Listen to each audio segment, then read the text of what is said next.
Cora, welcome to Podcastina. Thank you for having me. Happy to be here.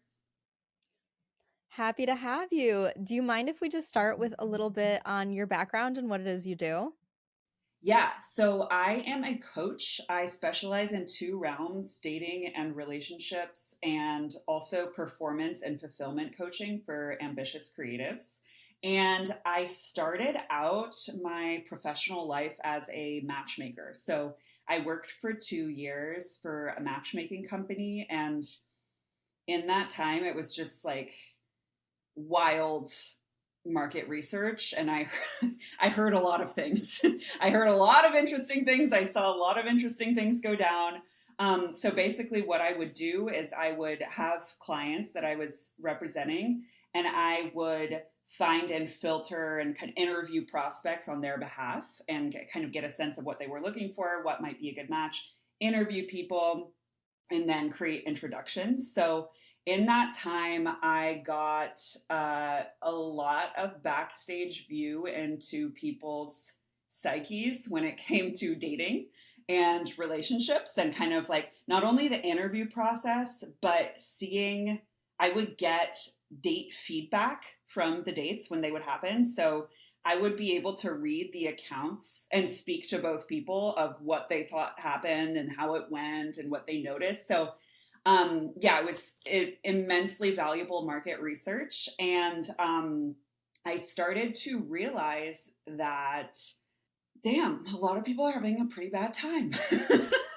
a lot of people, a lot of people are having a bad time, and there's some really interesting patterns going on. And specifically, what I noticed was um, because I started my coaching business.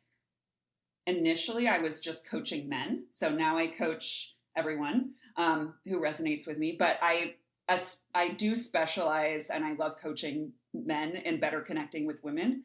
So what I was noticing as I was interviewing all of these men was this huge unmet need for developing and improving relationship skills. So, and what I started to notice as I was creating these introductions, I was like, okay, it doesn't really like, I could introduce someone to their quote unquote dream person. I also like have many comments and qualms about the like build a bear mentality that a lot of people bring to dating, and that like I very much saw come up in matchmaking, because it was very much like order up, like order me this type of person. And that like, anyway, so much of it is actually about how you're showing up in the moment, and like your ability to connect and your ability to flirt. And that's going to impact how the other person shows up and like set the stage for them feeling comfortable and enjoying being around you and wanting to see you again, etc.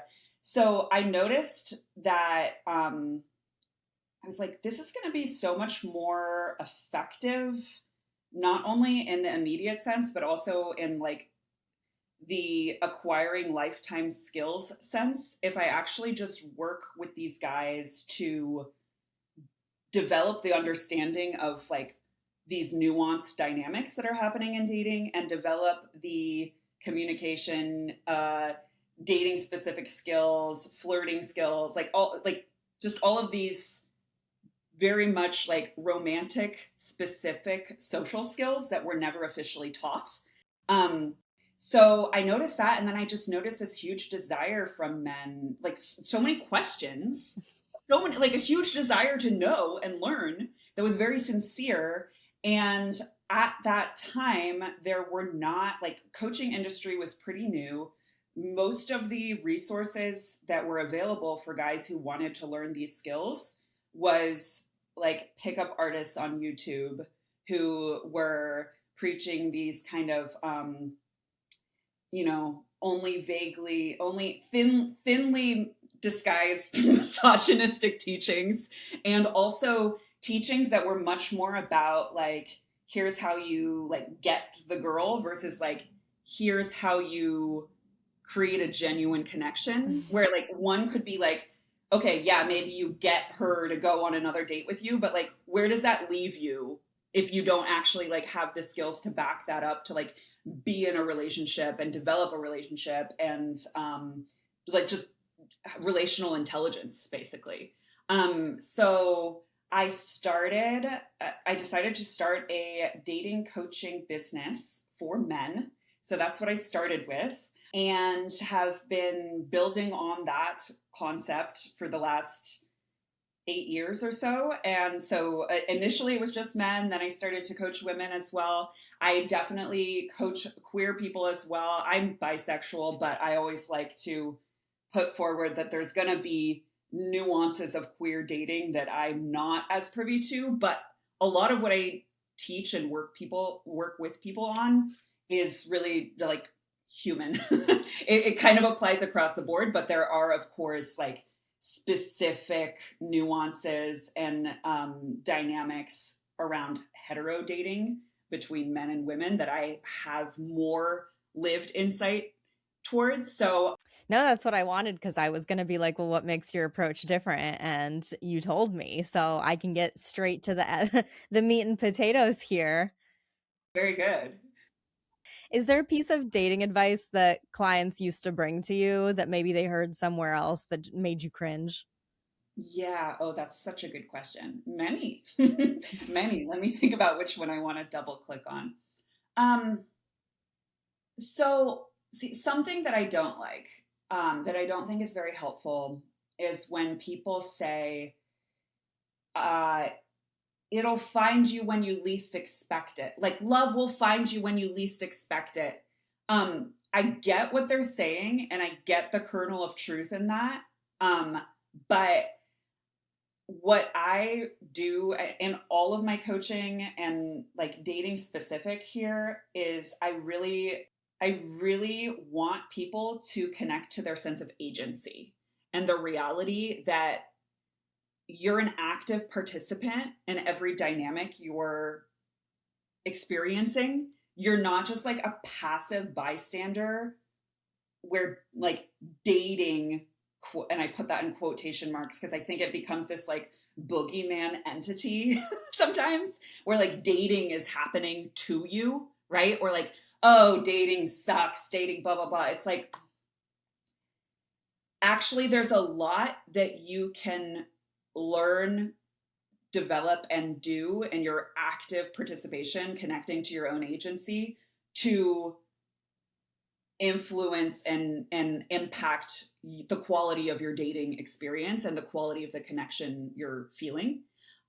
So that's one I don't like because I think it confuses people, where they think, oh my God, I shouldn't be trying. Like I shouldn't. When in reality, where I think the kernel of truth that I agree with there is that like you are going to be most magnetic and you're going to like the best things you can focus on to meet a partner or simply enjoy your dating life. Like people have different goals. um, they're interconnected too, because if you want to meet a partner, I strongly believe learning to enjoy the dating process is going to optimize for that, because you're going to be magnetic, you're going to be energized to be meeting people. Like it's you're going to want to put yourself out there more if you're enjoying and getting something out of that process. I always think about, and this is very like turned on, all of my coaching stuff is very interconnected. I'm, as you can tell, I'm like a very non-linear brain. But I always think about like regenerative feedback loops. Like what am I putting in and how am I getting like fuel and motivation back to keep on going with this thing? I I do agree with the kernel of truth that like 100% if you want to meet a partner or like attract an amazing partner, you should be focusing on living your life, doing things you love, being yourself, filling your own cup, like, you know, yeah, filling your own cup across the board. But there is there is availability and like receptivity and participation that actually is required to meet someone. So like it, I could go on, but I'll pause for a moment there. Long story short, I don't like that. Like it'll find love will find you when you least expect it. Well, I think there that can be true in the fact that like okay, when you're in a flow state in your life, you're going to be more attractive. I also think it confuses people and disconnects them from a sense of agency and the reality that there's actually a lot that you can do, be, and become to be available, receptive, and available and receptive for love and co-creating it, not just it happening to you. I think that that particular piece of advice, and maybe it's dated even before this, but when I hear love will find you when you least expect it, I'm taken into like a 90s era Meg Ryan rom com where you're just leaving your house, running errands, and literally like looking down, reading the newspaper, bumping into the love of your life. And I'm sorry, our society is not built like that anymore. First of all, nobody leaves their damn houses. They've got groceries delivered and DoorDash delivered and Amazon sending you your paper towels. So how do you think you're going to bump into someone if you're not even freaking leaving your house? And then even worse than that, and also part of our technological advances is that people do leave the house and then they have headphones on. So they're like at their most unapproachable. Yeah, 100%. Yeah. So that's exactly it.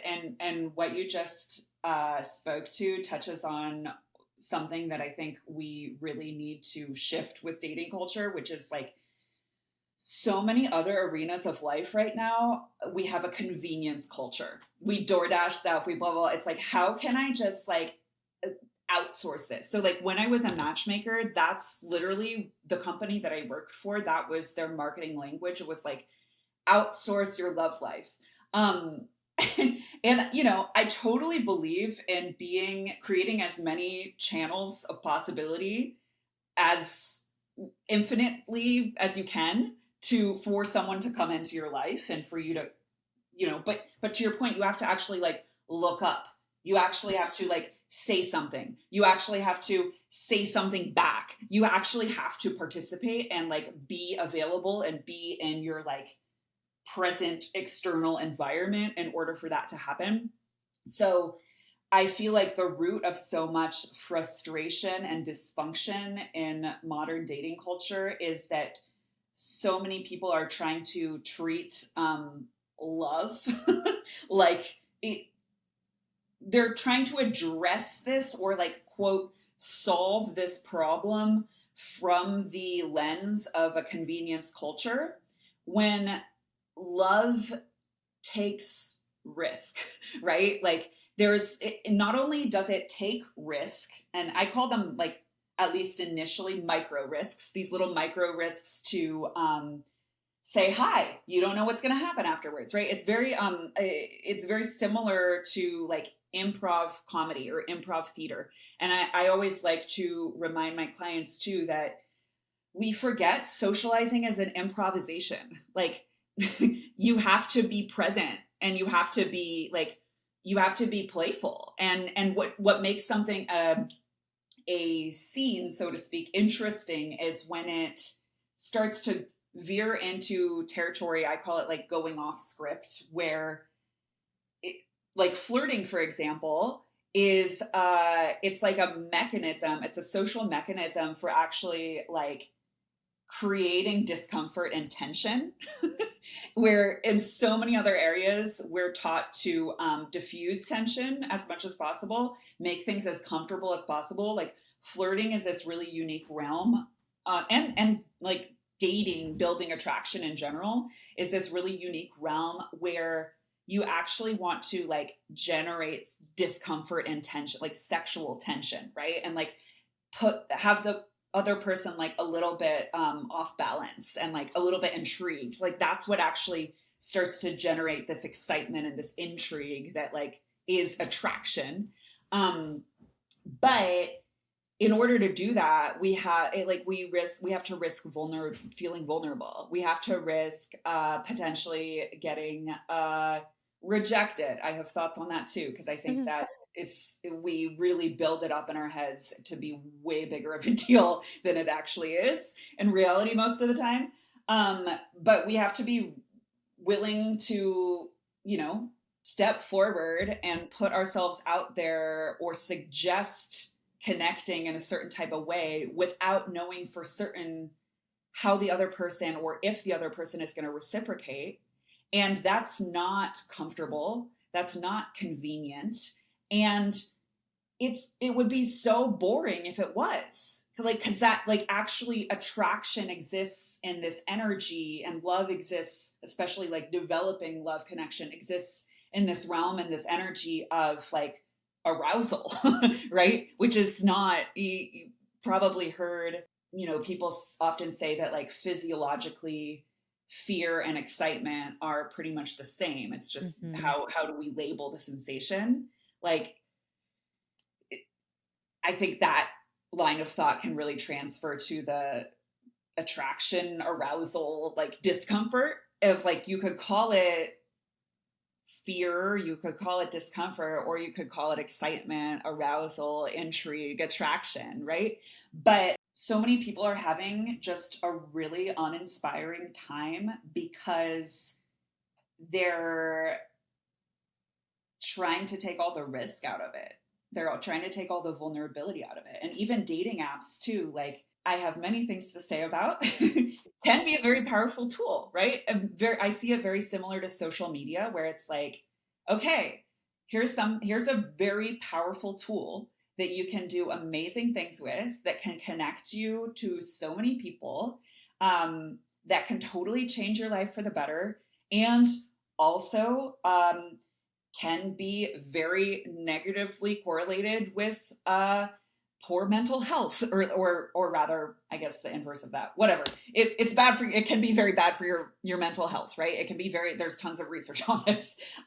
Similar with dating apps, I think a lot of people think that the only way to date or meet someone is online, and because that's available, and because that's a path that like seems lower risk, because it takes out this piece of, okay, presumably this person is single. Not always the case, but presumably this person like finds me attractive based on this, like, basically romantic billboard that I've put out into the ether. Okay, like it kind of takes some of the uncertainty out of the equation. But because of that, and because of the sheer volume and how that psychologically taps into this paradox of choice, where it's just like, oh, this is uncomfortable or slightly inconvenient, whatever, I'll just move on to the next one. We start treating each other as disposable, and we start feeling like we're being treated as disposable. And then you bring in the also like the lack of social accountability with like meeting people totally outside of your existing network. um and yeah, you start to get a set of behaviors that are not very romantic, exciting, sexy, or inspiring. And then people think that that's dating. It is just a way to lessen the blow of rejection because first of all, it's volume, even though it's fake, right? It's not even the real thing on an app. And I've talked about the paradox of choice that it creates like ad nauseum on this show, Yeah. where rejection on the app, you just become so desensitized to it so Mhm. quickly and it's not real. So you might think you're being vulnerable and you might even go a step further and take that to mean something about you because Mhm. it's probably so much easier, not probably, it is so much easier to just swipe on all sorts of people who maybe you in person would have never even approached, and you're missing that like energy piece of it, so you don't know, you might see them in person from afar, think they're attractive, come up to them and the energy is completely wrong, and so you wouldn't have even necessarily like continued the approach. And so it takes that out of it, and it feels like the analogy that I like to look at it through is you're turning the color down. Like everything is so muted in your experience in Yeah. the dating world. And so that really, it's like, at what point does this become an uncanny valley situation where you don't even identify the person that you're swiping on, and in the initial stages talking to on the app as an actual person. And so for people who have dated on apps, I think everyone has had this experience. I have certainly had this experience. You do feel really disposable. And on the, like, to put some accountability on myself, I too have treated people that I'm talking to on there who I haven't met as there's no accountability here. I don't actually owe you anything and I don't need to Yeah. continue talking to you. So I know that people have this like dating app fatigue now, which is kind of exciting. It's nice to see, Yes. particularly from the younger generations, this backlash about it because it's just so clear even without the studies that this is like antithetical to how we should be developing as human beings. We are not meant to interact with each other like this. So I'll just kind of lay that to rest. It's such like a topic of like, yeah, everyone can fucking agree. Dating apps, while they have allowed people to meet each other who have had success on them, yes, there's Yeah. exceptions to everything. For the Yeah. most part, I think that it's damaging to dating culture. So like let's not kick that dead horse, but I'm very curious about this since you said that your coaching did start more in the realm of men first. So, what do you think is something men believe about women? Obviously, this is a blanket statement, but what do men believe about women that isn't true? Oh, yeah. So I think that it's such rich territory, this kind of hetero dating territory, because it is a microcosm for gender politics in so Mhm. many ways. And so that for me, that's very motivating in terms of doing this work because like I feel it can be extremely impactful of like, what is how do we impact better health between men and women in society at large. It's like it starts at the interpersonal level and where people have invested interest. For me, it's very I feel a lot of there's a lot of energy here, and there's also when like in being a microcosm of these larger dynamics, like a lot of dysfunction in dating and speaking specifically in like the hetero realm, a lot of dysfunction is a byproduct of the totally distorted uh, dynamics that men and women have been doing or Mhm. interplaying with for centuries. To answer your question, what do I think men think or assume about women? Guys who have really been prioritizing their career for the last decade and undernourishing their social life, their romantic life, their personal life.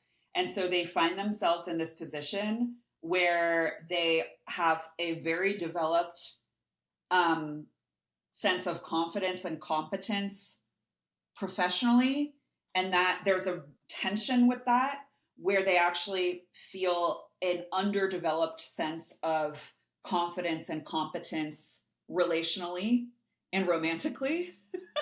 So I think the illusion, and there can be some truth in it. There is nuance to it, but the illusion that men have been sold is that chicks dig successful guys, chicks dig rich guys, and um, that's not untrue, but it's not as simplistic as I believe, generally speaking, men are led to believe. Because it's also thinking about, okay, what's actually attractive underneath that? It's like, okay, someone who, like, what are the character qualities that someone who is like professionally successful, what does that infer? Dedication, commitment, devotion, right? Like a lot of these character qualities that are actually can be very attractive transferred into the romantic realm. So there's actually, I think, a lot of like substantive quality um, to being attractive to success. Not to mention, we're most attracted to people when we see them like in flow doing their thing, doing something they're highly skilled at, right? Like that's hot for all of us. um but the illusion that men have been sold is that if they have a successful career, that's going to just automatically solve for the romantic quotient in their life and make women attracted to them. And that's not actually true, point blank. And uh like actually women want a someone who has relational skills and can communicate and can make her feel seen, heard, and understood, and beautiful and desired, and inspired, and intrigued and courted, and like there's so much more depth to it than that. And there's like, especially now, I think, and we can see so clearly how this is just like a remnant of an extremely distorted power dynamic, because romance lives in the realm of choice. I'm choosing you. I'm choosing to be with you, not I need you. I need you to like be okay, right? So to take the fellas out of the hot seat, because I know you have worked with women as well, what do you see women believing about men that isn't true? I love this question as well, because I think there's a lot. There's a lot. And when I share all of this, I really hope anyone listening can like hear and receive that like I say all of this with love. Like I want to like call people out with love. So, okay, a few things. And obviously, like it's this is all so loaded. It's so loaded for everyone. It's so loaded. But so understandably, there is a huge generalized resentment towards men in our culture right now, from women. Very understandable. I think also a necessary part of kind of like rebalancing everything in a healthier way for everyone. Yeah, we're in a reckoning, so we have to Correct. kind We're of in a reckoning. also understand that. Exactly. Very well said. We're in a reckoning, and simultaneously, like, do we want to move forward in this reckoning? Like, some maybe I believed similar in like a relationship dynamic. Sometimes like things need to come to a head as like very not okay, and have like a higher level of conflict for a while, so that we can be like, okay, whoa, okay, I get it. Like, all right, I'm listening. And like, but then it has to, if we actually want to proceed with the relationship, we get to evolve into asking, okay, and like, what do we want to do about this, and how do we want to move forward with this, right? So to your point, we're in a reckoning, and I think some people are more ready than other people to start to kind of put the weapons down. If you are a woman who wants to have a romantic, intimate relationship with a man, it's not going to serve you to like set up camp and build your house in that place for the rest of time. I would want more women to understand that emotional safety goes both ways, and that in a similar way that like if you meet a guy or hear a guy or whatever speaking really disparagingly about women, and just generally disliking and making enormous generalizations and grouping you in with a very negative stereotype about women, you're not going to feel emotionally safe around that man. Nor should you. What I want more women to understand is that that goes both ways. And if you want to have an actual like emotionally intimate relationship with a man, he needs to be able to feel safe with you. I like that a lot. That makes sense because I think in what we were talking about earlier with the reckoning and all this and blaming everything on patriarchy, which has its fair points. However, women are not the only victims of patriarchy. It's men too. So when you're coming across a man that you are choosing to be in a relationship with, it's important to be that safe space. And I have to remind myself that all the time too, because it's just so easy to be like, oh, well, the same way that they think they're supposed to be tough, we are also conditioned to think that they're supposed to be tough. And that's not really fair. So I like that. That's a really good one to come across. Have you 100%. had a client that you can recall, like a specific incident that you've really had to give them some tough love? And what, if so, what was that? Oh, there was actually, this was like very early on in my business. I had this client who was a Ivy League professor and who was like really had a lot of identity and kind of like ego identity around his intellect and a lot of like underdevelopment in terms of like um kind of social emotional realm. So we kind of butted heads a bit uh because I was just like, listen, like you're over relying on your logic and this is like kind of a different language, and like we can't keep having this conversation if like it, yeah, we had some I had to kind of deliver some messages he didn't like to hear, and I don't totally know how ready he was to hear that. um but hopefully it landed on some level. So yeah, just like stuff like that a lot, but more so at the beginning of my business because I really, it's actually like much more of a requirement for me and like my standards of who I want to even engage with or give my energy to, of like, if there's any sort of energy of like, you need to prove yourself to me, which, is fair, but like go do that through listening to my podcast or go like, once we're in an actual conversation, hopefully you're at a point where you're like, okay, like, um, I respect what you have to say and I'm listening. People talk about red flags a lot. What do Yeah. you think are some common green flags that get overlooked? They have like healthy, close, long term friendships. Love that one. They can apologize and admit that they're wrong. And, not that anyone has to be perfect, but like if someone gets triggered and like has a reaction, they can come back and be like, okay, I had a reaction. I said like that didn't go the way I wanted it to go. Like I'm sorry. And so that's a huge one. I think also um, people who are receptive to feedback and seek it out. Um, and with that being like, of course, I invite everyone to take things through their own filter. Like but even being open to the reality that you could have some blind spots and someone else could help you see those blind spots is huge because we all have blind spots.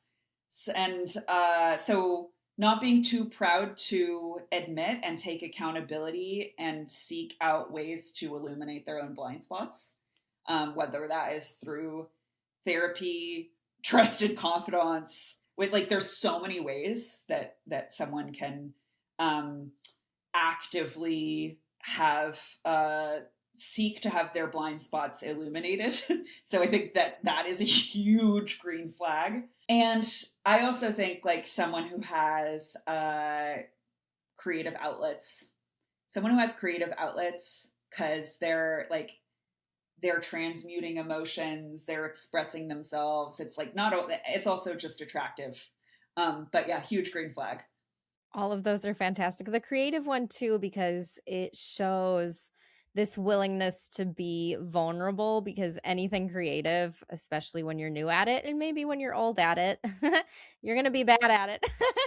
So the willingness to be bad at something and learn it just purely out of passion. I like that Yes. answer a lot. Yeah. Yeah. And that's just the uh, love of learning and the curiosity to know, whether that's through creativity, becoming more mhm. self-aware. Yeah, exactly. What's your definition, your working definition of flirting? Flirting is a an energetic meta language used to convey attraction, create attraction, express attraction, and generally have fun and engage with kind of like a sense of possibility with other people. And does it always have to be romantic? No, definitely not. Definitely not. Um, I think that there's kind of there's like a spectrum or different variants to flirting, but a lot of times when I'm helping people learn flirting, and I have a whole flirting school called Flirt Harder. This is like one of my favorite things to teach on, in large part because it's just really fun and it also just enhances your quality of life. And I think it's applicable to everyone, no matter if you're in a committed relationship or not. Like you should, I strongly encourage people to like, oh, never stop flirting with your partner, never stop flirting with life. It's a way of like engaging with opening more possibility in life. I see it as. And it's a form of social play. So when I'm working with people to learn how to flirt, we always start with like just start friendly flirting, right? Friendly flirting is just more playful. It's just like being more socially playful and inviting people to kind of like step off script with you socially. How would you recommend someone who would identify as an introvert to apply this in their life a little bit better? I think being an introvert is remembering that it's just about how are you energized? Like you're more energized by more alone time than and you're more drained by too much external stimulation and time around people.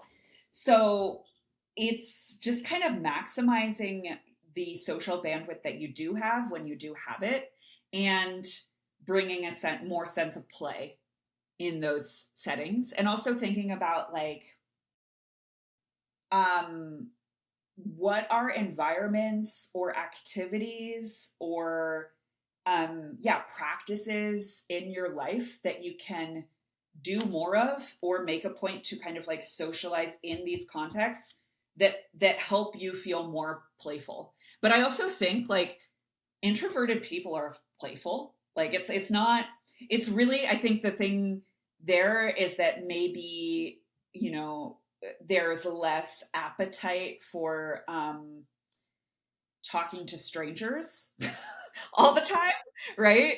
And you certainly don't have to, but even for someone who's like introverted, you're going to be in the mood sometimes in a certain context. So like maximizing those contexts and then also like just bringing more play to environments where like maybe if you're super introverted you prefer to be in like a smaller group hang environment with like three other people. Like you can still flirt in that context, you can still be flirty, you can still be playful.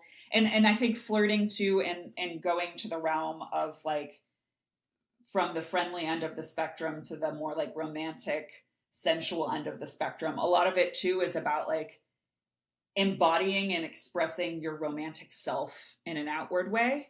So you can do all of that in a one-on-one context. You can do all of that, in a small group context. It's just like applying it to the social context that you prefer.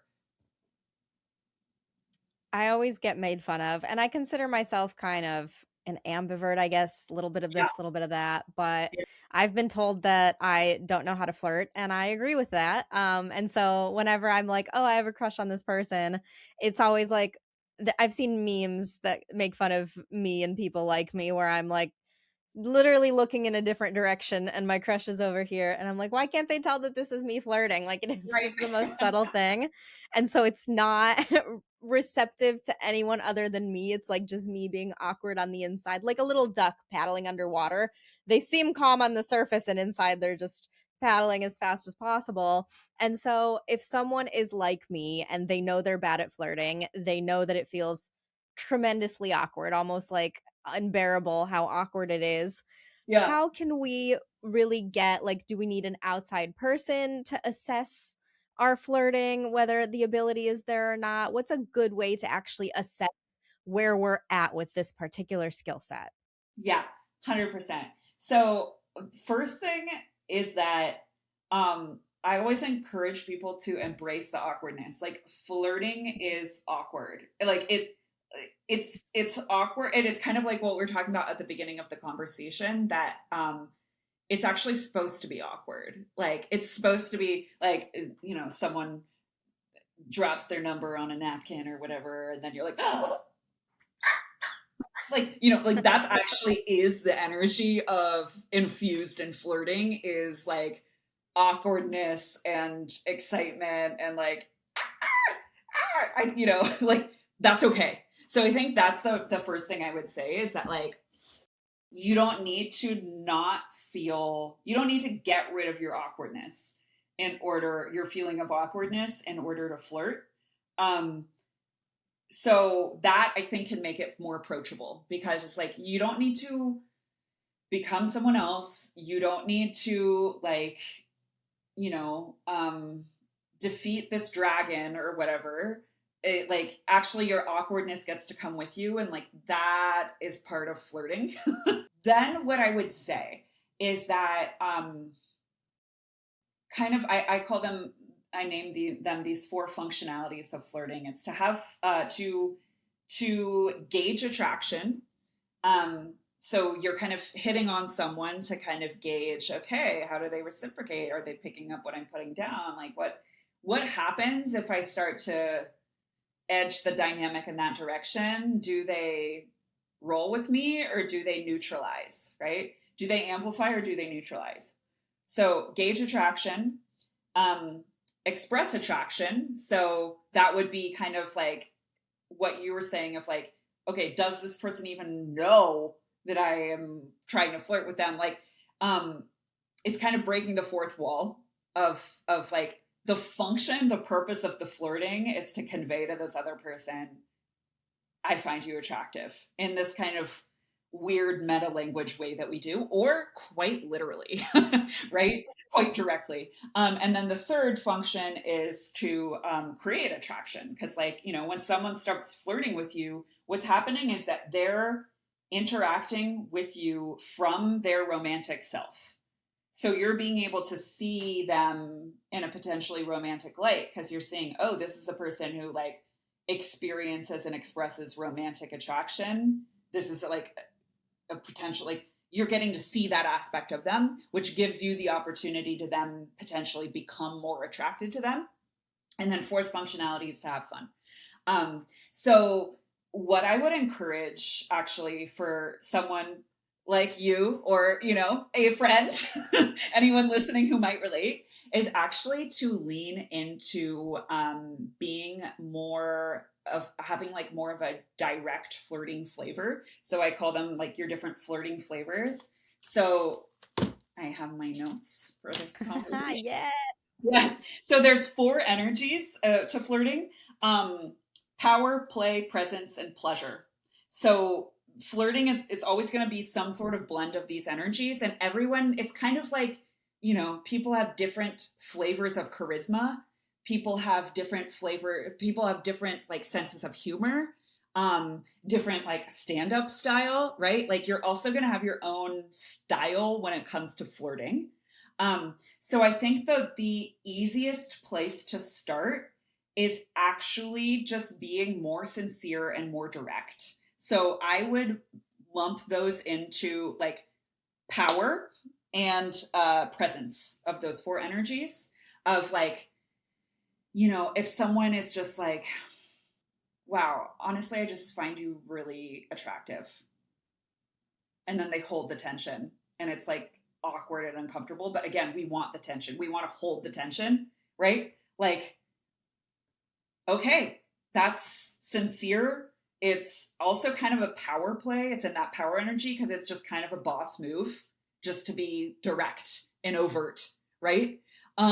So or even bringing in like flirting coded language more so, like using the word flirting or like one very simple play with this would be to simply start using more like romantic, sexual, flirtatious coded language with this person of like, even if you're talking about the bar that you're in, you're like, wow, this ambiance is so sexy. Like you're kind of evoking a sexy energy, and you're also like signaling, I am a sexual person who clocks sexual vibes and energy.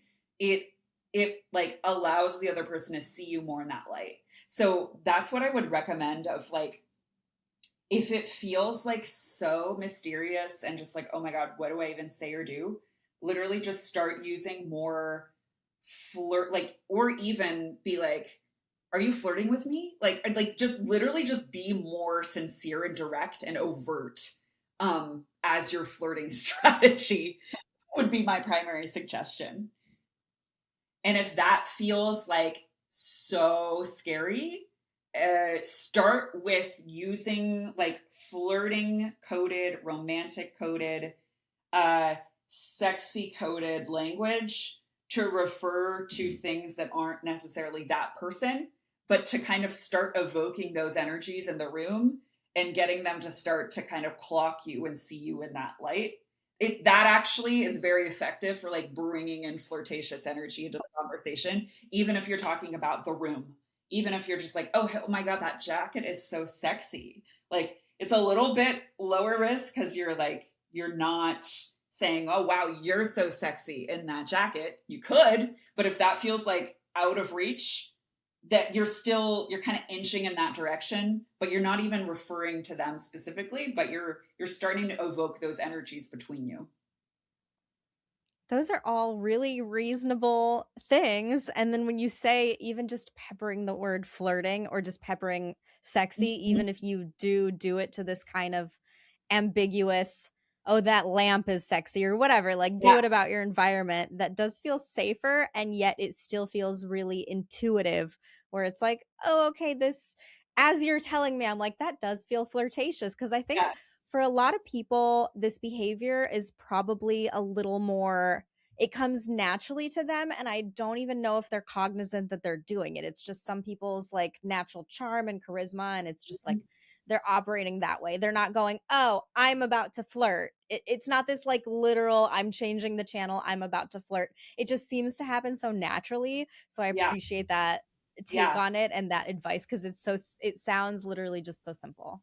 100%. I'll give one more little, like very tangible little one for you and others who are like, I don't know. Like, there's something, this actually comes from positive psychology, but it's just a simple way to build connection and rapport. And I think also can translate really well flirtatiously is it's called strength spotting.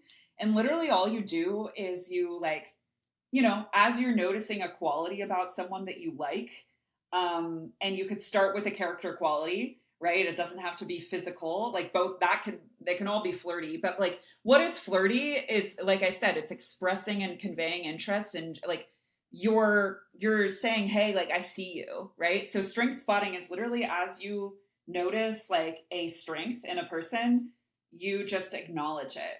And so that literally like the formula for that would be like, Galena, I notice you ask really thoughtful and precise questions. I really like that about you. Hold the tension, hold the tension, hold the tension. Right? Like it kind of like it makes you feel a little fluttery. Like, like so that's a Uh-huh. really the entry point to flirting as well as just strength spot. So it's literally name a strength you notice about them, say, I really like that about you. They're going to feel seen. They're going to feel a little, and then hold the tension. Importantly, don't fill the gap. Just like let it be a little uncomfortable. Let it simmer. Let it cook. Let them be like, oh wow, they feel seen. They're like, oh whoa, thank you, right?